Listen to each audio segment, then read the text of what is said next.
I think we've done reasonably well so far. More or less what I've expected, us to be up and around it. We've got some good results. There's a couple of games where I think we could have got more from the game, and we didn't. But we've responded in the next game every time. So we're doing well so far. I think there's a lot more to come from us, and I think that will come. In terms of your own game as well, yourself and Julian Berner, the only two players to start every game so far. Mm-hmm. How's your confidence right now? Yeah, I'm pretty confident, and I was from the start, the first game of the season, and it still continues. Like I said before, I think I got a lot more to give, and there's a lot more to come from me. I set out a marker for myself, and is to get as much goals and assists as possible for this team. And I think there's a lot more of those to come as well.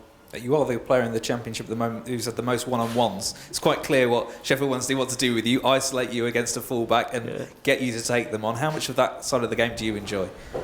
I mean, that's me in a nutshell. I've always been like that. I've loved to take players on one-on-one, and I've done it ever since I've come here, and managers encouraged me to do it, and so have the players.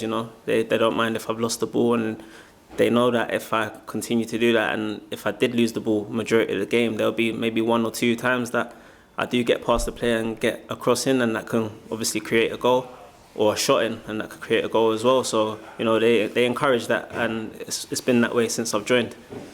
And that's not changed at all with Gary Monk coming in? He's not asked you to do anything different at all? Nah, it's been exactly the same.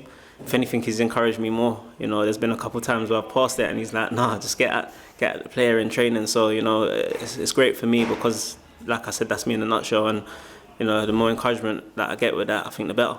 How much of your week then, or whatever time you have to prepare for a game, comes up against, looking at your opposition right back and going, right, where are the strengths and weaknesses? What can I do this week against this guy? To be fair, we as a group, we don't really look at the opposition. We look more at ourselves, and we know our strengths, we know what we can do, and we focus more on ourselves and try and perfect that in training.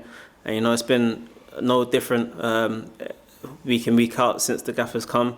We've just focused on what we can do and what we know we're good at, and try to perfect that. Seems likely on Friday you'll come up against Lee Peltier, a guy that you know well from Cardiff City. How much are you looking forward to going up against him?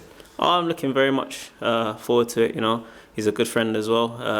This fixture is one that I'm definitely looking forward to. I'd be lying if I said I wasn't. So, I'm excited, and hopefully we can go there and get a good result, get the win that we want. Did you used to beast him in training all the time at Cardiff? I did get the better of him a few times, but I'll be trying to do that on Friday on Sky. How would you sum up your time at Cardiff?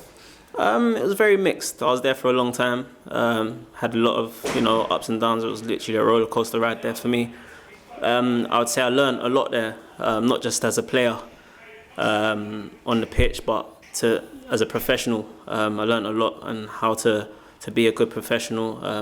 Obviously I still think I could be better. There's always room for improvement, but I learned a lot. I didn't get as much opportunity as I would have liked, but then things happen in football, and I've moved on. I'm happy now, and I'm just looking forward to going back and playing against them.